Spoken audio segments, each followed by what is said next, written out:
दोस्तों, आज की वीडियो में हम अल्लाह के एक ऐसे बरगुज़ार वली की ज़ियारत करेंगे और उनकी करामात के बारे में मालूमात हासिल करेंगे, जिनकी बारगाह में हाजिरी देने से और उनकी वसीले से दुआ मांगने से हर मुराद पूरी होती है। और अगर आप इस वीडियो को देख रहे हैं तो आप बहुत ही ज़्यादा खुशकिस्मत हैं, क्योंकि आज की वीडियो में हम उनकी बारगाह की ज़ियारत करने वाले हैं और उनकी बारगाह में अल्लाह ताला से हिंदुस्तान के हर मुसलमान के लिए दुआ करेंगे, हर परेशानी, बीमारी, रोजी रोटी और हर मुसीबत के लिए। तो आप इस वीडियो को देखकर अपने जो भी मुराद हो उसे मांग लें। इंशाअल्लाह अल्लाह ने चाहा तो जरूर पूरी होगी, बशर्ते कि इस वीडियो को आखिर तक जरूर देखें। और अगर आपने अब तक इस वीडियो को लाइक नहीं किया तो अभी लाइक कर लें। और अगर आप चैनल पर नए हैं तो चैनल को सब्सक्राइब करके पास में बेल आइकॉन को दबाना ना भूलें। तो चलिए दोस्तों, वीडियो को शुरू करते हैं। दोस्तों, आज हम जिस वली ए अल्लाह की बारगाह की जियारत कर रहे हैं, उनका पूरा नाम हजरत पीर बगदादी रहमतुल्लाहि अलैह है। और दोस्तों, उनका आस्ताना ए मुबारक महाराष्ट्र मुंबई के इलाके दादर कबूतर खाना में मौजूद है। यह दरगाह शरीफ जिस जगह मौजूद है वहीं सामने एक मंदिर भी है। लेकिन दोस्तों, यह जगह हिंदू मुसलमान भाईचारे और अमन मोहब्बत की एक मिसाल है। कहा जाता है कि लोगों ने देखा है, जब पूरे मुंबई में हिंदू मुसलमान के नाम पर फसाद हुए तो उस वक्त इस बारगाह के सामने कुछ भी नहीं हुआ था। मतलब यह कि यहाँ एक तरफ मंदिर है और दूसरी तरफ मस्जिद और दरगाह। लेकिन अल्लाह के फजल और हजरत पीर बगदादी रहमतुल्लाहि अलैह के सदके यहाँ कोई फसाद नहीं हुआ। सुभान अल्लाह। दोस्तों, हजरत पीर बगदादी रहमतुल्लाहि अलैह की बारगाह एक ऐसी बारगाह है जहां पर परेशान हाल को परेशानी से निजात मिलती है, बीमार को शिफा मिलती है और जो लोग बेरोजगार हैं उन्हें यहां पर उनके सदके रिज्क ए हलाल मिलता है। अक्सर लोग कारोबारी या जॉब में जाने से पहले उनकी बारगाह में हाजिरी देने आते हैं और फैज़याब होते हैं। तो दोस्तों, आइए इस वीडियो के जरिए हम भी अल्लाह की बारगाह में और हजरत पीर बगदादी रहमतुल्लाहि अलैह के वसीले से दुआ मांगते हैं। अल्लाह रब्बुल इज्जत की बारगाह में दुआ है, अल्लाह तबारक व ताला उसके हबीब हजरत मोहम्मद सल्लल्लाहु अलैहि वसल्लम के सदके और हजरत पीर बगदादी रहमतुल्लाहि अलैह और तमाम औलिया ए अल्लाह के वसीले से हम सबको मुकम्मल इश्क ए रसूल अता फरमाए, सबके ईमान की हिफाजत फरमाए और सबको नेक अमल करने की तौफीक अता फरमाए। जो लोग बीमार हैं उन्हें शिफा ए कामिल अता फरमाए। जो लोग कर्ज में डूबे हुए हैं उन्हें कर्ज से निजात अता फरमाए। जो लोग परेशान हाल हैं उनकी परेशानी को दूर अता फरमाए। जो लोग बेऔलाद हैं उन्हें नेक सालेह औलाद नसीब फरमाए। जिन लोगों को रिश्ते नहीं आ रहे उन्हें नेक और सालेह रिश्ते अता फरमाए। और जिन लोगों ने दुआ के लिए कहा है उन सब की तमाम जायज ख्वाहिशें अल्लाह तबारक व ताला पूरी करे। दोस्तों, इस वीडियो के कमेंट में जाकर आमीन जरूर लिखें। क्या पता किसका आमीन कहना अल्लाह ताला की बारगाह में कबूल हो जाए। और दोस्तों, हजरत पीर बगदादी रहमतुल्लाहि अलैह का जो आस्ताना ए मुबारक है वह महाराष्ट्र मुंबई के इलाके दादर कबूतर खाना में मौजूद है। तो जो भी हमारे भाई बहन इस मज़ार की जियारत करना चाहते हैं वह जियारत कर सकते हैं। दोस्तों, अब हम आपको बताएंगे कि जब एक अल्लाह के वली को शेर के आगे डाल दिया गया तो फिर उस शेर ने अल्लाह के वली के साथ जो किया उसे जानकर आप एकदम हैरान रह जाएंगे। दोस्तों, अल्लाह के वली को तो न कोई डर होता है न कोई खौफ, क्योंकि जो अल्लाह का दोस्त होता है उसे ही अल्लाह का वली कहा जाता है और उनका हुक्म जंगली जानवरों पर भी चलता है। आज हम आपको एक अल्लाह के वली का बड़ा ही हैरत अंगेज वाकया सुनाने वाले हैं। कुछ लोगों ने एक अल्लाह के वली से कहा, हुजूर, रास्ते में शेर बैठा है और रास्ता बंद हो गया है, लोग बहुत परेशान हैं।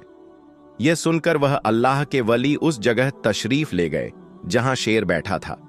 उसके बाद क्या हुआ आगे हम आपको वीडियो में बताएंगे और साथ में हम आपको यह भी बताएंगे कि जब एक बादशाह ने अल्लाह के वली को शेर के पिंजरे में डाल दिया तो क्या हुआ।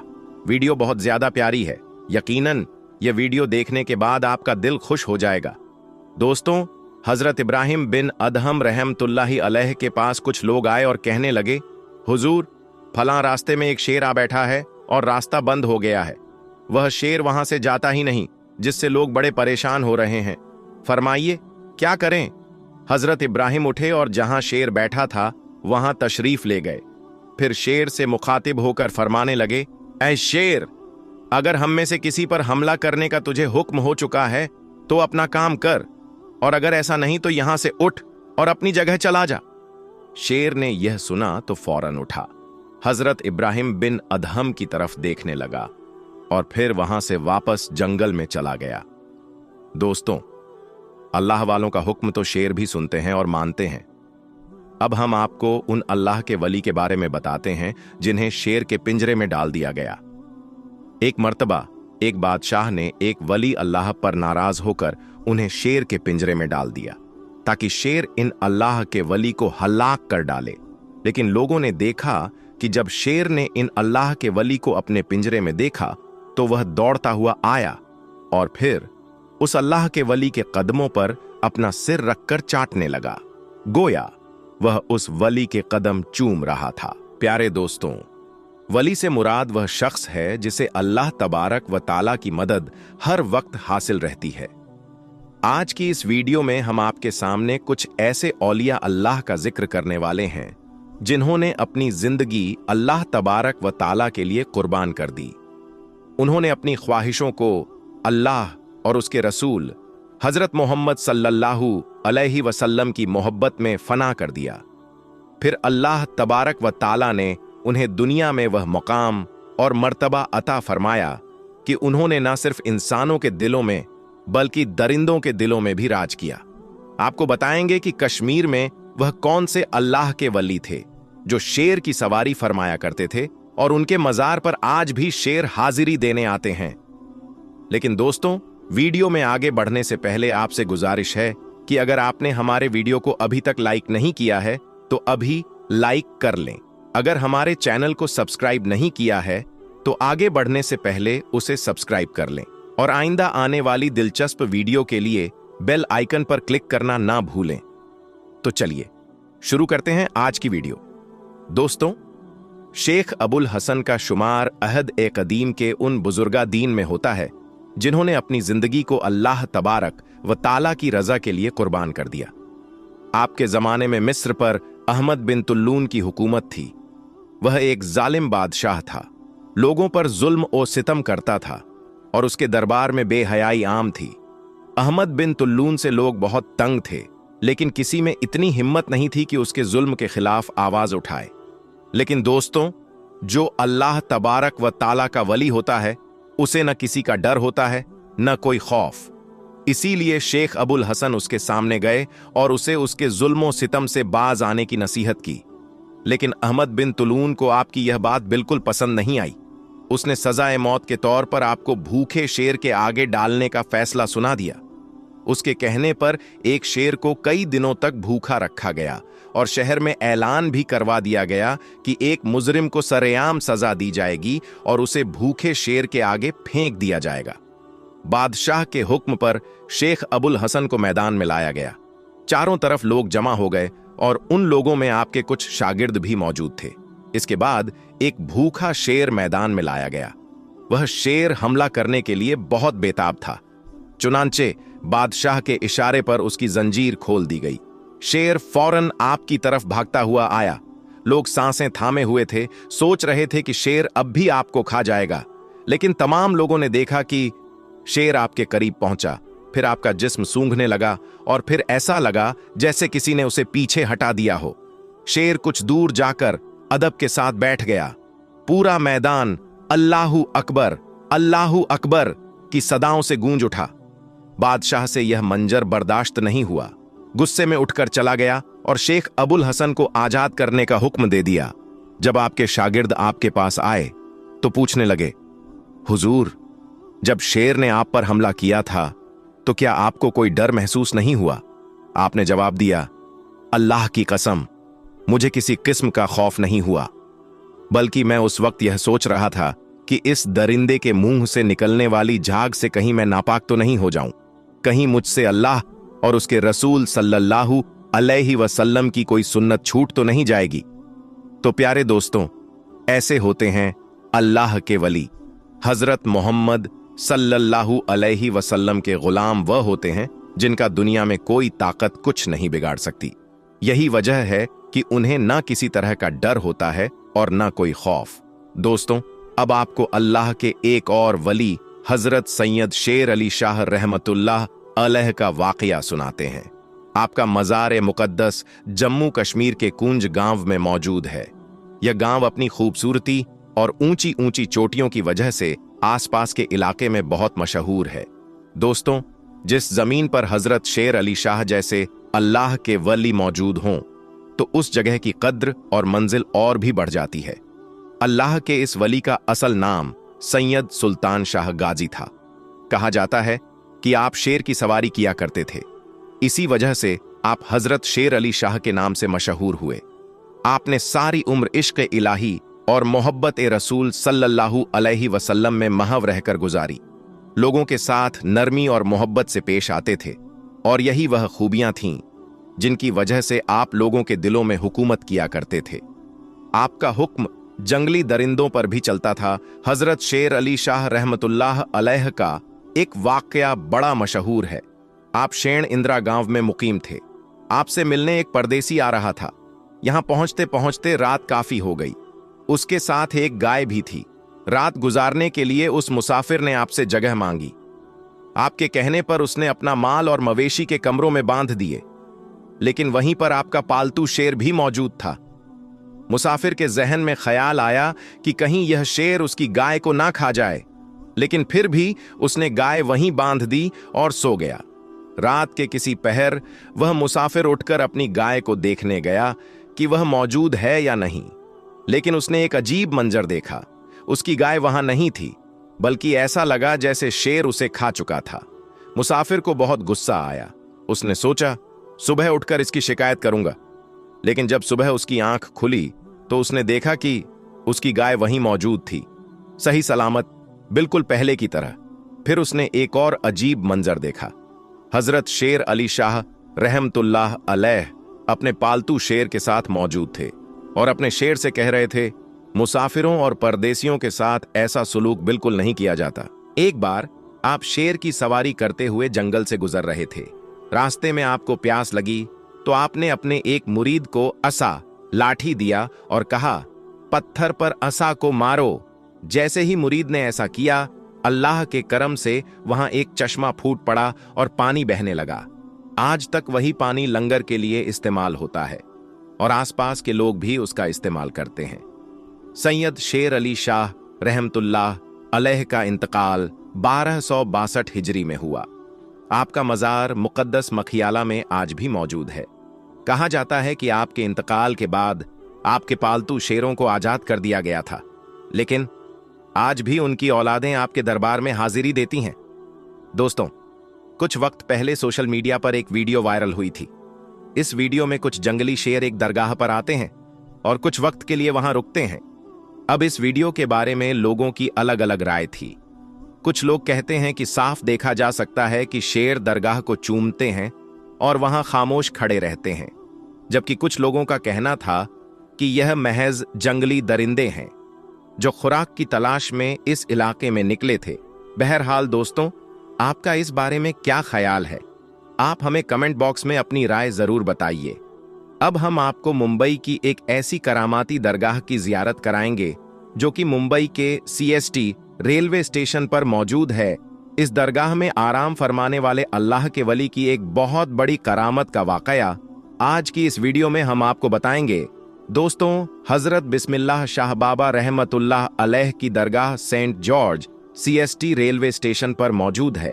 आपका पूरा नाम हजरत सैयद बिस्मिल्लाह शाह कादरी रहमतुल्लाह अलैह था। आप आले रसूल थे। आप मुल्क अरब से हिंदुस्तान तशरीफ लाए और महाराष्ट्र के शहर मुंबई में सुकून पजीर हुए। आप बड़े ही परहेजगार, आबिद, जाहिद और जलील उल कद्र वली एक कामिल थे। आपका आस्थाना मुबारक मुंबई के CST रेलवे स्टेशन पर प्लेटफॉर्म नंबर 15 पर मौजूद है। इसलिए लोग जब भी सफर के लिए जाते हैं तो आपकी बारगाह में अकीदत के साथ हाजिर होते हैं ताकि उनका सफर आसान हो और आपकी दुआ से उनका सफर खैरियत से पूरा हो। अब सुनिए हजरत बिस्मिल्लाह शाह रहमतुल्लाह अलैह की एक करामत। जब आप अरब से हिंदुस्तान तशरीफ लाए और मुंबई में सुकून पजीर हुए तो आपने अपनी इबादत गाह एक दरख्त के नीचे बना ली। उसी जगह पर अंग्रेज ट्रेन की पटरी बिछा रहे थे। एक दिन आप वहीं बैठे चाय बना रहे थे। धुआं उड़ रहा था। जब अंग्रेज अफसरों ने देखा कि दरख्त के नीचे से धुआं निकल रहा है तो वे वहां पहुंचे और देखा कि एक बुजुर्ग फकीर, अल्लाह के वली, चाय बना रहे हैं। उन्होंने आपसे कहा कि यहां से हट जाइए क्योंकि वहां पटरी बिछानी थी, लेकिन हजरत बिस्मिल्लाह शाह बाबा रहमतुल्लाह अलैह ने हटने से मना फरमा दिया। अंग्रेजों ने जबरदस्ती आपको हटाया और अपना काम शुरू कर दिया। रात गुजरी, सुबह देखा कि जो पटरी उन्होंने बिछाई थी वह उखड़ी पड़ी थी। फिर उन्होंने दोबारा पटरी बिछाई। अगली सुबह देखा तो पटरी फिर से उखड़ी पड़ी थी। 3-4 दिन तक यही होता रहा। अब अंग्रेज समझ गए कि यह उस फकीर, अल्लाह के वली की करामत है। फिर उन्होंने पटरी हटाकर दूसरी जगह शिफ्ट कर दी और हजरत बिस्मिल्लाह शाह बाबा रहमतुल्लाह अलैह की वह इबादत वाली जगह छोड़ दी। सुभान अल्लाह, आज भी हजारों मुसाफिर सफर से पहले हजरत बिस्मिल्लाह शाह बाबा रहमतुल्लाह अलैह की दरगाह पर हाजिरी देते हैं और दुआ करते हैं कि उनका सफर खैर और आफियत से पूरा हो। अल्लाह हम सबको औलिया अल्लाह से मोहब्बत करने की तौफीक अता फरमाए, आमीन। जहां आज आप रहमतुल्लाह अलैह की मज़ार पाक मौजूद है तो दोस्तों, यह है अल्लाह के वलियों की शान। उन्होंने अंग्रेजों को यह सबक सिखा दिया कि कभी भी अल्लाह के वलियों से ना उलझना। अल्लाह ताला उसके हबीब सल्लल्लाहु अलैहि वसल्लम, हजरत सैयद बिस्मिल्लाह शाह रहमतुल्लाह अलैह और तमाम औलिया व अहले बैत के वसीले से हम सबको मुकम्मल इश्क ए रसूल अता फरमाए। अब सुनिए एक और करामाती दरगाह की दास्तान, इसलिए वीडियो को आखिर तक देखते रहिएगा। दोस्तों, आपने बहुत सी करामातों के बारे में सुना होगा, लेकिन आज हम आपके सामने एक ऐसी करामत पेश करने जा रहे हैं जिस पर यकीन करना हर किसी के लिए मुश्किल है। जी हां, आज हम आपको एक ऐसी करामत का तज़किरा सुनाएंगे जिसकी वजह से एक ट्रेन वहीं पर रुक गई और आगे नहीं बढ़ी। जी हां दोस्तों, यह करामत सैयद रहमतुल्लाह अलैह शाह उर्फ चुन बाबा की है। आपकी करामत के चलते एक ट्रेन अपनी जगह पर खड़ी हो गई, मानो वह बर्फ की तरह जम गई हो और आगे बढ़ने से इनकार कर रही हो। ट्रेन में सफर करने वाले तमाम लोग परेशान हो गए। फिर कैसे यह ट्रेन आगे बढ़ी और यह करामत कैसे हुई, आइए आज की इस वीडियो में हम जानते हैं। हजरत चुन बाबा रहमतुल्लाह अलैह की करामत। हजरत सैयद रहमतुल्लाह अलैह शाह उर्फ चुन बाबा का असल नाम हजरत सैयद अली शाह रहमतुल्लाह अलैह था। आपका आस्थाना मुबारक उज्जैन में मौजूद है। सैयद रहमतुल्लाह अलैह शाह उर्फ चुन बाबा एक बहुत बड़े मकाम वाले बुजुर्ग गुजरे हैं। आपसे बेशुमार करामात का जुहूर हुआ, लेकिन एक करामत ऐसी है जिसे सुनकर आप सब हैरत में पड़ जाएंगे। एक बार का जिक्र है, हजरत सैयद रहमतुल्लाह अलैह शाह उर्फ चुन बाबा ट्रेन में बैठकर उज्जैन से फतेहाबाद जा रहे थे। रास्ते में चिंतामणगढ़ स्टेशन पर टीटी टिकट चेकर, जिसका नाम BC पाठक था, उसने आपसे टिकट मांगा। आपने फरमाया, ए खुदा के बंदे, हम फकीर हैं, टिकट विकट हम नहीं जानते। टीटी बहुत हैरान हुआ। उसे गुस्सा आ गया और उसने कहा, बाबा टिकट तो दिखाना ही पड़ेगा, वरना ट्रेन से नीचे उतार दिया जाएगा। उसके बाद भी हजरत चुन बाबा ने वही फरमाया, हम फकीर हैं, हमारे पास टिकट विकेट कुछ नहीं है। यह सुनते ही टीटी पाठक को बहुत गुस्सा आया कि उसने उसको जबरन ट्रेन से नीचे उतार दिया और उनको बुरा भला कहने लगा। जब टीटी ने आपके साथ इतना बुरा सुलूक किया तो आपको जलाल आ गया और आप वहां से चुपचाप चले गए। उसके कुछ देर के बाद जब गार्ड ने हरी झंडी दिखाई ट्रेन को चलाने के लिए, तो लोको पायलट ने ट्रेन चलाने के लिए आगे बढ़ाया तो ट्रेन चल ही नहीं रही थी। ट्रेन ने सीटी मारी, आगे नहीं बढ़ रही थी। ड्राइवर और फोरमैन ने पूरे ट्रेन की चेकिंग की कि शायद कोई खराबी आ गई हो, लेकिन ट्रेन में कोई भी खराबी नहीं निकली और ट्रेन आगे भी नहीं बढ़ रही थी। उन्होंने खूब मिन्नत मुशक्कल को चलाने के लिए, पर ट्रेन चलने का नाम ही नहीं ले रही थी। अब उन लोगों का दिमाग काम करना बंद कर चुका था। वह परेशान हो गए थे, आखिर ट्रेन को क्या हो गया है, ट्रेन स्टार्ट क्यों नहीं हो रही है, आगे क्यों नहीं बढ़ रही है। वह सब थक हार मान चुके थे। आज की इस वीडियो में हम मुंबई की सरजमीन पर आराम फरमाने वाले अल्लाह के वली की करामत का वाक़ का जिक्र करेंगे, जिसे देखकर इंसानी अक्ल दंग रह जाती है। और यह करामत का वाक़या मुंबई पुलिस के साथ पेश आया था, जिसे देखकर खुद मुंबई पुलिस वाले हैरान थे। तो दोस्तों, आज हम इस वीडियो में उसी करामत के वाक़ये को समाप्त करेंगे। लेकिन इस वीडियो को शुरू करने से पहले आप सबसे गुजारिश है कि इस वीडियो को शुरू से आखिर तक जरूर देखें, और अगर अब तक आपने हमारे चैनल को सब्सक्राइब नहीं किया तो सब्सक्राइब कर लें। साथ ही बेल आइकन पर जरूर क्लिक करें ताकि हर नई वीडियो के नोटिफिकेशन आपको मिलती रहे, और वीडियो पसंद आने की सूरत में इसे लाइक करके आगे शेयर जरूर करें। तो चलिए इस वीडियो को शुरू करते हैं। दोस्तों, आप जिसकी जियारत कर रहे हैं, इनका पूरा नाम हजरत हाजी अब्दुल रहमान शाह कादरी रहमतुल्लाही अल उर्फ डोंगरी के सुल्तान है। आपकी विलादत 1211 हिजरी में सिन्नू सलीम मदरसे में हुई। आपके वालिद का नाम हजरत शमसुद्दीन कादरी रहमतुल्लाही अलैह है।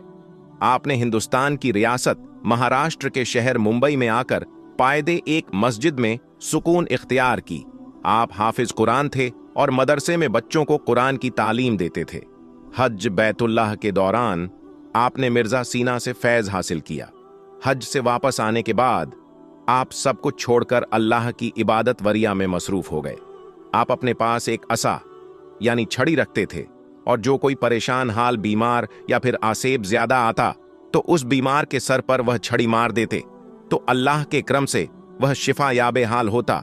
उसके सर पर वह छड़ी मारकर उसकी परेशानी दूर हो जाती, और जिस पर जिन्नात वगैरह भूत प्रेत का साया होता उसके सर पर रही छड़ी मार देते, वह भी शिफा याब हो जाता।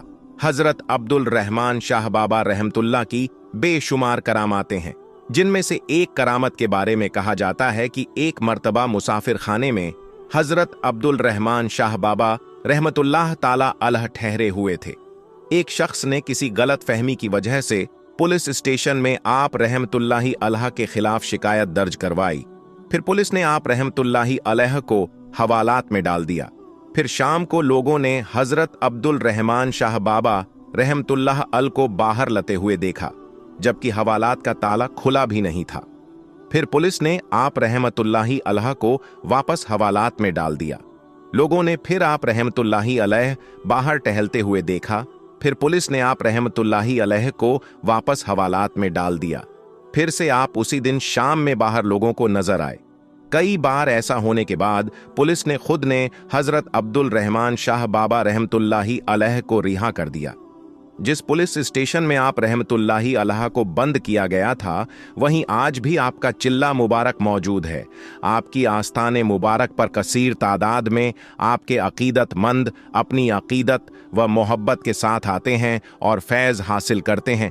आपका विसाल एक जमादी अल अव्वल 1336 हिजरी बा मुताबिक 13 फरवरी 1948 ईस्वी को हुआ। आपकी मज़ार मुबारक महाराष्ट्र के शहर मुंबई के इलाके डोंगरी में मौजूद है। दोस्तों, अजान एक अल्लाह का कलाम है, यानी अजान को किसी ने लिखा या किसी ने बनाया नहीं है, बल्कि अल्लाह की तरफ से हम इंसानों के लिए भेजा गया एक कलाम है, ताकि इसके जरिए से लोगों को नमाज के लिए मस्जिद में इकट्ठा किया जा सके। इसी वजह से हर रोज 5 वक्त अजान दी जाती है। आज पॉलिटिक्स की वजह से भारत का माहौल कुछ ऐसा बन गया है कि जगह जगह पर लोग अजान पर ऐतराज करते हुए नजर आ रहे हैं। यह लोग शायद इस बात को भूल गए हैं कि जब अल्लाह का अजाब आता है तो इंसान को संभलने तक का मौका नहीं मिलता और इंसान तबाह व बर्बाद होकर जाता है।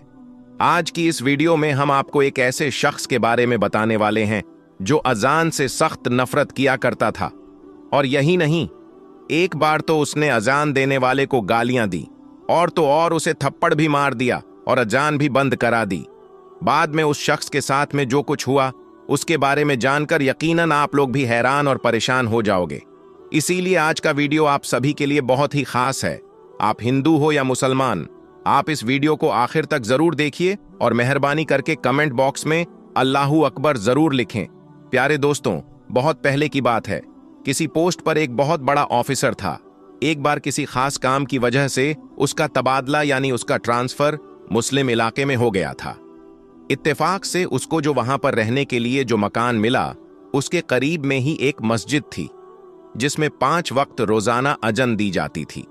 एक दिन वह ऑफिसर अपने मकान के अंदर सो रहा था कि इतने में मस्जिद में फज्र की अजान होने लगी, यानी कि उसके कानों में अजान की आवाज जोर से पड़ने लगी, जिससे उस ऑफिसर की आंखें खुल गईं। यह देखकर उस ऑफिसर को बहुत गुस्सा आया। इसीलिए उसने सुबह होते ही उस मुअज्जिन को, यानी अजान देने वाले को, अपने पास बुलाया और उससे कहने लगा कि कल से सुबह की अजान लाउड स्पीकर में मत देना, क्योंकि मेरा घर मस्जिद के करीब में है और सुबह अजान की वजह से मेरी नींद में खलल पैदा होता है, यानी कि मेरी नींद खराब होती है। यह सुनकर अजान देने वाले मुअज्जिन ने कहा कि साहब, यह तो अल्लाह का कलाम है, इसको सुनकर तो सुबह सुबह दिल को सुकून पहुंचना चाहिए, और अगर मैं सुबह सुबह लाउड स्पीकर में अजान ना दूंगा तो जो बूढ़े बुजुर्ग लोग हैं उनकी आंखें कैसे खुलेगी। और यही नहीं, बहुत से बूढ़े बुजुर्ग लोग ऐसे भी हैं जिनके पास वक्त देखने के लिए घड़ी भी नहीं है, या फिर उनको घड़ी में टाइम देखना नहीं आता है। ऐसे लोग तो सुबह सुबह अजान की आवाज सुनकर ही मस्जिद में नमाज पढ़ने के लिए आते हैं। और साहब, अजान की आवाज सुनकर आप भी जल्दी सुबह उठ जाया करो, इससे आपको भी बहुत ज्यादा फायदा होगा। सुबह सुबह जल्दी उठकर आप भी पैदल चला करो, इससे आपके जिस्म को भी काफी फायदा हासिल होगा। ऑफिसर तो मुसलमानों के बारे में तरह तरह की बातें सुनकर उनसे पहले ही नफरत करता था, इसीलिए वह फिर उस आदमी की ऐसी बातें सुनकर गुस्से में आकर कहने लगा कि मुझे ज्यादा समझाने की जरूरत नहीं है, और याद रखना खबरदार, अगर तुमने कल सुबह फज्र की अजान तो तुम्हारी खैर नहीं। और ऐसे ही उस ऑफिसर ने अजान देने वाले शख्स को खड़ी खोटी सुनाकर भेज दिया। मगर उस अजान देने वाले ने उस ऑफिसर की बात पर कुछ खास ध्यान नहीं दिया, इसीलिए फिर उसने अगले दिन ही सुबह फजर के वक्त में लाउड स्पीकर से अजान दे दी। जैसे ही सुबह सुबह उस ऑफिसर ने अजान की आवाज सुनी तो गुस्से से लाल हो गया और वह फौरन अजान देने वाले के पास गया और उसको बुरा भला कहने लगा। और यही नहीं, गुस्से में उसने अजान देने वाले शख्स को थप्पड़ मार दिया और कहने लगा कि मैंने तुमको कर कितना समझाया था कि सुबह अजान की आवाज से मेरी नींद खराब होती है, इसीलिए लाउड स्पीकर में अजान मत देना, लेकिन तुमने तो इस बात पर ध्यान ही नहीं दिया। ऑफिसर को क्या कहता, वह तो थप्पड़ खाकर रोने लगा और दिल ही दिल में अल्लाह ताला से दुआ करने लगा, या अल्लाह, जिसने तेरी इस अजान देने वाले बंदे पर जुल्म किया तो उसे अपने अजाब में डाल दे, उसे ऐसी सजा दे कि उसकी अक्ल ठिकाने आ जाए। जैसे ही मोजन की आवाज अल्लाह की बारगाह में पहुंची तो अल्लाह ने फौरन उसकी दुआ कबूल कर ली और उसी दिन उस ऑफिसर पर अजाब नाजिल हो गया, यानी कि उसी रात वह अल्लाह की पकड़ में आ गया। जिस दिन उसने अजान देने वाले को थप्पड़ मारा, उस रात वह अपने घर में सोया था, मगर सुबह वह उठ ना सका, क्योंकि उसी रात उसके जिस्म के आधे हिस्से पर लकवा मार गया, जिसकी वजह से उसके हाथ हिलने के काबिल भी नहीं रहे। इसके बाद उस ऑफिसर का काफी इलाज करवाया गया, मगर उसका वह मर्ज ठीक ना हो सका। यह देखकर ऑफिस वालों ने उसे नौकरी से भी निकाल दिया। अब उसके घर में जो मोटी रकम आती थी वह भी आना बंद हो गई थी। अब घर में पड़ा पड़ा अपनी बीवी को परेशान करने लगा और लड़ाई झगड़ा करने लगा। उसकी बेचारी बीवी उसकी खिदमत करती थी, उसे अपने हाथों से खाना खुलाती, उसके कपड़े बदलती थी, यानी कि हर तरह से उसकी देखभाल करती थी, और उसके बद में उसकी बीवी को गालियां ही सुनने को मिलती थी। इसी तरह से कुछ दिनों के बाद मैं उसकी बीवी भी उससे तंग आ गए, और एक दिन उसकी बीवी ने अपने भाई को फोन कर दिया और कहने लगी, भैया, मैं इस इंसान से तंग आ चुकी हूं, पूरे दिन इसकी खिदमत करती रहती हूं, मगर ऊपर से यह मुझे गालियां देता है, मारता पीटता है। अब मैं यहां पर इसके साथ में नहीं रह सकती हूं, इसीलिए आप मुझे यहां से ले जाइए। यह सुनकर ईस का भाई उसे फौरन लेने आ गया और फिर उस अफसर की बीवी अपने मायके चली गई। इसी दौरान उस ऑफिसर के दूसरे हिस्से पर भी लकवा पड़ गया। अब उसके जिस्म का दूसरा हिस्सा भी काम करना बंद कर दिया। अब उसकी दोनों टांगे सीने से जा लगी थीं। अब ऑफिसर एक जिंदा लाश बनकर रह गया था। अब ना ही उसके हाथ हिल रहे थे और ना ही उसके पांव काम कर रहे थे, और घर में ना ही कोई उसकी देखभाल करने वाला था। यह देखकर एक दिन उस ऑफिसर का छोटा भाई उसके पास आया और उसे उठाकर अपने घर ले गया। अब यह ना तो खुद उठ सकता था और ना ही खुद के हाथों से खा पी सकता था। अब कौन, हर रोज बच्चों की तरह उसकी नापाकी धौता। अब कौन उसके कपड़े बदलवा है। ऐसे ही करते करते एक दिन उसके भाई की बीवी भी उससे तंग आ गई और कहने लगी, मुझसे यह रोज रोज काम नहीं होगा। ऐसे ही करते करते एक दिन उस ऑफिसर ने किसी बात पर अपने उस भाई की बीवी से झगड़ा कर लिया। उसे कोई बुरी बात कह दी क्योंकि उसकी जबान काबू में न थी। इसीलिए उसने अपने भाई की बीवी को गालियां सुना दी। उसकी गालियां सुनकर भाई की बीवी रोने लगी और अपने शौहर से कहने लगी, अब या तो इस घर में तुम्हारा भाई रहेगा या फिर मैं रहूंगी। यह सुनकर भाई ने सोचा कि इस बीमार भाई के चक्कर में मेरी जिंदगी बर्बाद हो जाएगी, इसीलिए क्यों ना इसी को यहां से हटा दिया जाए। इसीलिए फिर उसने अपने बेटों के साथ मिलकर गुस्से में अपने भाई की चारपाई उठाई और उसको ले जाकर सड़क के किनारे पर रख दिया। दोस्तों, उस वक्त सख्त गर्मी का मौसम था, इसीलिए तो थोड़ी ही देर में वह सूरज की गर्मी में तपने लगा। उसको पसीना आने लगा। अब उसे जोरों की प्यास भी लग चुकी थी। सुबह से उसने कुछ खाया पिया भी नहीं था। अब आसर अपनी चारपाई पर पड़े रो रहा था और कराह रहा था और कह रहा था कि कोई तो मेरी मदद करो, कोई तो मुझे पानी पिला दो, कोई मुझे खाना खुला दो। इत्तेफाक से उसी रास्ते से उसी मुअज्जिन का गुजर हुआ जिसे उसने थप्पड़ मारा था। उसने देखा कि सड़क के किनारे पर एक चारपाई पर एक शख्स लेटा फरियाद कर रहा है। यह देखकर वह मुअज्जिन उसके पास गया। जैसे ही उसने उस अफसर को देखा तो वह पहचान गया कि यह वही ऑफिसर है जिसने उसको थप्पड़ मारा था। यह देखकर मुअज्जिन हैरान हो गया और पूछने लगा, ऐ शख्स, तुम्हारे साथ ये क्या हो गया? तुम एक बहुत बड़े ऑफिसर हुआ करते थे। वह ऑफिसर भी मुअज्जिन को पहचान चुका था और उसने पड़े पड़े ही मुअज्जिन के आगे अपने हाथ जोड़ दिए और कहने लगा कि मेरी बर्बादी उसी दिन शुरू हो गई थी जिस दिन मैंने आपको थप्पड़ मारा था।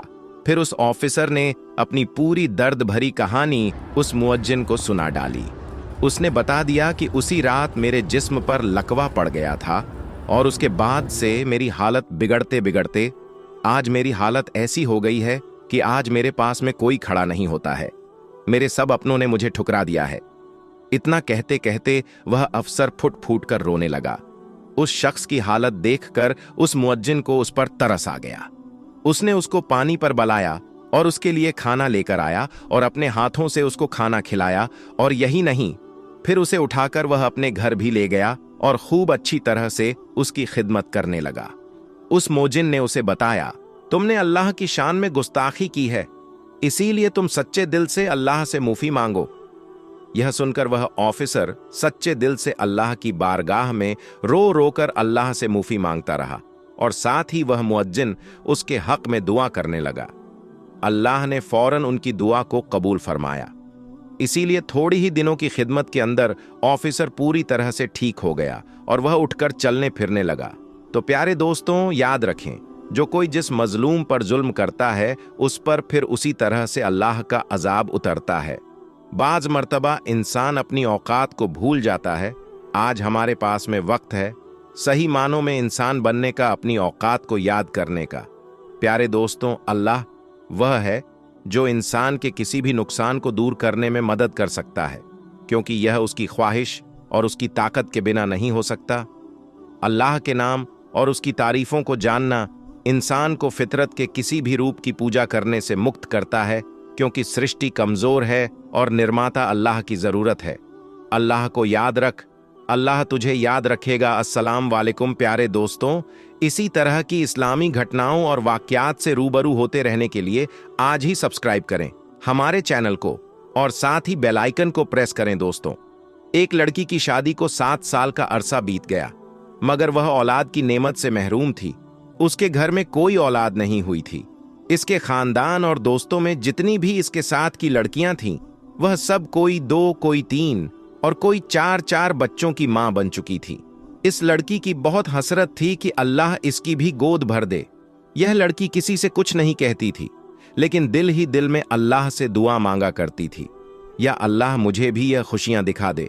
दोस्तों, इस लड़की की सारी सहेलियां, यहां तक कि इसके ससुराल में जितनी शादी इसके बाद हुई थी, वह सब साहिबे औलाद हो चुके थे। जहां इस लड़की को ससुराल वालों की चुभती हुई नजरों और सवालों का सामना करना पड़ता, वहीं वह खुद भी हर पल अपनी सूनी गोद की वजह से दुखी और परेशान रहती। उसने हिम्मत करके अपना चेकअप भी करवाया, लेकिन यह चीज देखकर और भी ज्यादा तकलीफ होती कि रिपोर्ट में डॉक्टर ने बताया था कि औलाद होने की उम्मीद नहीं है, जिस वजह से वह हर वक्त दुखी रहने लगी। मगर दिल में एक उम्मीद भी रहती कि अल्लाह चाहे तो कुछ भी नामुमकिन नहीं। डॉक्टर की बात कभी भी तमी नहीं हो सकती, क्योंकि वह सिर्फ अपना अंदाजे और अपने तजुर्बे की बुनियाद पर कुछ कह सकते हैं। लेकिन हकीकी फैसला तो अल्लाह के पास है। लड़की का दिल अगर बहुत ज्यादा उदास होता तो वह छुपकर अपने कमरे में जी भरकर रो लेती थी।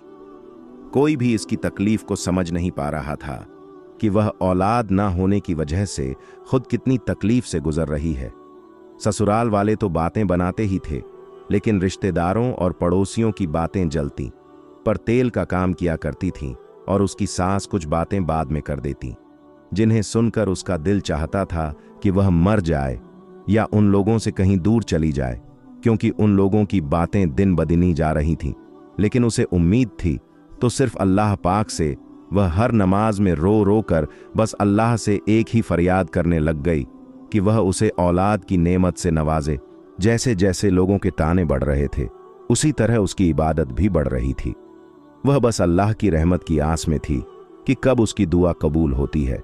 वक्त गुजरने के साथ जबकि देवरानी के यहाँ चौथे बच्चे ने जन्म लिया तो इसकी सांस के तानों में और भी शिद्दत आ गई कि तू तो बांझ है, मेरा बेटा बे औलाद रहेगा। आखिर मेरे बेटे का कसूर क्या है जो यह बांझ पल्ले पड़ गई। एक दिन वह अपने देव के बच्चे को गोद में लेकर प्यार कर रही थी कि न जाने उसके दिल में क्या हुआ कि वह बच्चे को वहीं पर लेटा कर अपने कमरे में आई और इतना रोई कि सब घर वाले जमा हो गए। उसके दिल की हालत समझे बिना ही सब यह सोचने लगे कि यह देवर के बच्चों से जलती है, हसद करती है, देवर के बच्चों से नफरत करती है, इसीलिए रोती है। मगर उन जाहिल को कौन समझता कि अल्लाह ताला ने तो उसे ऐसा दिल दिया ही नहीं जो किसी से जलने वाला हो। वह तो उन लोगों में से थी जो अपनी खुशियां भी किसी को दे दें, किसी और की झोली में डाल दें, जो अपने मुंह का निवाला दूसरों के मुंह में डाल दें। वह तो बच्चे को प्यार करते वक्त अपनी सूनी गोद से इस कदर दिल गिरफ्तार हुई थी कि खुद पर काबू ना रख सकी, और आज उसके आंसू भी सारे बांध तोड़कर बहने लगे। बस उसका एक शौहर था जिसने उसे कभी ताना नहीं मारा था। उसका शौहर उससे दिलो जान से प्यार करता था। वह उसकी ख्वाहिश को समझ सकता था, लेकिन वह क्या करता, इसके हाथ में तो कुछ भी नहीं था। एक दिन किसी ने कहा कि अपने शौहर के भी टेस्ट करवाओ। पहले तो इस बात पर बहुत हंगामा हुआ, लेकिन फिर बाद में उसके शौहर ने कहा कि टेस्ट करवाने में आखिर क्या हर्ज है। उसके शौहर का टेस्ट करवाया गया। जब रिपोर्ट सामने आई तो वह ठीक थी। फिर तो घर में एक तूफान आ गया। सब कहने लगे कि अब इस लड़की को फारिग करो, हम तुम्हारी दूसरी शादी करेंगे। लेकिन उसका शौहर किसी भी सूरत उसे तलाक देने को तैयार ना था। शौहर की मोहब्बत में एक जर्रा भर भी कमी नहीं आई थी, बल्कि वह इसकी दिलजोई इस अंदाज में करता कि अगर अल्लाह ताला को मंजूर होगा तो हमें औलाद जरूर होगी, और अगर अल्लाह ताला को मंजूर ही नहीं तो हम इस पर भी शुक्रगुजार हैं। इसने अपने शौहर से कहा कि आप दूसरी शादी कर लो, मगर वह अपनी बीवी से बहुत प्यार करता था, इसीलिए किसी भी सूरत नहीं माना, यानी दूसरी शादी करने को तैयार ना हुआ। एक दिन इसकी सास ने बहुत लान तान की, यहां तक कह दिया कि तुम चाहती ही नहीं कि हमारे घर खुशियां आएं, मेरे बेटे का भी कोई वारिस हो, तुम बदअज़ ही नहीं बददिमाग भी हो। सास की जली कटी बातें सुनकर यह बहुत परेशान हुई और उसने वजू किया और नमाज के लिए खड़ी हो गई। जब दुआ के लिए हाथ उठाए तो ऐसी रिक्त तारी हुई। प्यारे दोस्तों, सऊदी अरब की पहाड़ियों पर अचानक हूर परी उतर आई। क्यों उतर आई और उसके उतरने के बाद क्या हुआ, उसे देखने वालों के साथ क्या मामला पेश आया, आज की इस वीडियो में हम आपको यही बताएंगे। और दोस्तों, इस वाकये को सुनने के बाद आपके रोंगटे खड़े हो जाएंगे। मगर दोस्तों, वीडियो में आगे बढ़ने से पहले आपसे एक छोटी सी गुजारिश है, इस वीडियो को एक लाइक करके चैनल को सब्सक्राइब जरूर कर लीजिएगा। दोस्तों, जब से यह दुनिया बनी है, इंसान अपनी ख्वाहिश की तकमील हर सूरत में चाहता है। उसके पीछे भागते भागते वह मायूसी में गिरता जाता है। और कैसी अजीब बात है कि दिल्ली ख्वाहिश, जिसे हासिल करने के लिए इंसान ने लाखों जतन किए, हर तरह की मुश्किलात का सामना किया, वह जब हासिल हो जाती है तो इंसान उसकी कद्र भी फौरन भूल जाता है। दोस्तों, ये वाकया जो आज हम आपको बताने वाले हैं एक इबरत है उन लोगों के लिए जो अपनी हासिल की गई चीजों की कद्र नहीं करते। प्यारे दोस्तों, बात आज की नहीं है, मगर आपको ये आज की ही लगेगी। ये सालों पुरानी बात है। हिंदुस्तान में एक मुस्लिम शख्स जिसका नाम अली जमाल था रहता था। यह कहानी तब शुरू हुई जब अली जमाल अपनी जवानी में उमरा करने सऊदी अरब गया। इबादत के दौरान उस पर एक अजीब कैफियत तारी रही। वह 5 वक्त का नमाजी, परहेजगार, नेक शख्स था। उम्रे के दौरान जियारत करते हुए सफा मरवा की पहाड़ियों पर उसे अचानक रोशनी दिखाई दी और उसमें उसे इंतहा खूबसूरत हूर परी का चेहरा दिखाई दिया। वह परी नकाब पोश थी, मगर उसका हुस्न और जमाल ऐसा था कि अली जमाल देखता ही रह गया। उस हूर के सफेद पर पंख सरक रहे थे। यह कैफियत सिर्फ चंद सेकंड की थी दोस्तों, मगर चंद सेकंड की झलक ने उसे दीवाना कर दिया। वह जायरीन की भीड़ की तरफ देखने लगा। उसे लगा कि यह मंजर सबने देखा होगा, मगर दोस्तों, यह मंजर शायद सिर्फ उसी ने देखा था। यह हकीकत में था या तसव्वुर की आंख का मंजर, यह तो अल्लाह बेहतर जानता है। लेकिन हुआ यूं कि बाकी के दिनों में वह बस उसी ख्याल में खोया रहा। उसका दिल किसी सूरत में चैन नहीं पा रहा था। जब वह उम्रा अदा करके घर वापस आया तो खोया खोया सा रहता था। घर में उसकी बस एक मां थी। बाप का इंतकाल बचपन में ही हो चुका था। उसके लिए उसका कुल सरमाया सिर्फ उसकी मां थी, मगर उम्रे से वापसी पर वह अपनी मां से भी वैसे ना मिला जैसे वह पहले मिलता था। मां फौरन समझ गई कि कुछ न कुछ मसला है। उसने पूछा भी, मगर अली जमाल ने कोई जवाब नहीं दिया। उसके बाद जमाल ज्यादातर इबादत में मशगूल रहने लगा। आधी आधी रात को उठकर जायद नमाज पर दहाड़े मार मार कर रोता। मां को फिक्र होने लगी। वह उसका इकलौता बेटा था। मां ने यह बात अपनी एक बहन से जिक्र की तो उसने मशवरा दिया, बेटे की उम्र शादी की हो चुकी है, उसकी शादी कर दो, देखना वह ठीक हो जाएगा। मां को यह मशवरा मुनासिब लगा। उसने अली जमाल का रिश्ता तलाश करना शुरू कर दिया। जब अली जमाल को इल्म हुआ कि मां रिश्ता देख रही है तो उसने मां से कहा, मां, मैं शादी नहीं करूंगा। मां ने पूछा, क्यों बेटा? अब तुम्हारी उम्र है और मैं तुम्हारे फर्ज से फारिग होना चाहती हूं। अली जमाल बोला, आप जरूर अपना फर्ज अदा कीजिए, मगर मेरे रिश्ते मत तलाश करें। मां ने पूछा, क्या कोई और लड़की पसंद है? अगर ऐसा है तो बताओ, मैं तुम्हारी शादी वहीं करूंगी। अली जमाल कहने लगा, मां, ऐसा नहीं है, बस आप रिश्ता मत ढूंढें। मां कहां टलने वाली थी। उसने फिर पूछा, बेटा, मैं तुम्हारी मां हूं, तुम्हें मां और बाप दोनों बनकर पाला है। बताओ तो सही, क्या हुआ? आखिर वजह क्या है? तुम क्यों शादी से मना कर रहे हो? अली जमाल ने मां से प्यार से कहा, मां, मैं शादी करूंगा, मगर किसी हूर से। मां फौरन बोली, मैं समझ गई, मैं तुम्हारी शादी हूर जैसी खूबसूरत लड़की से करूंगी, तुम फिक्र ना करो। अली जमाल खामोश हो गया। अब वह मां को क्या बताता कि वह तो सच में कोई हूर चाहता है। सच में हूर उसके तसव्वुर में है और वह उसके इश्क में गिरफ्तार हो चुका है। वह सारी सारी रात अल्लाह तबारक व ताला से दुआ मांगता, ऐ अल्लाह, मुझे हूर अता फरमा, जिसने मेरा चैन सुकून सब छीन लिया है, मुझे वहीं दे दे। तू हर शय पर कुदरत रखता है। बस मैं भी शादी उसी हूर से करना चाहता हूं जिसका तूने मेरे दिल में बसा दिया है। तू मेरी दुआ कबूल फरमा मेरे परवरदिगार।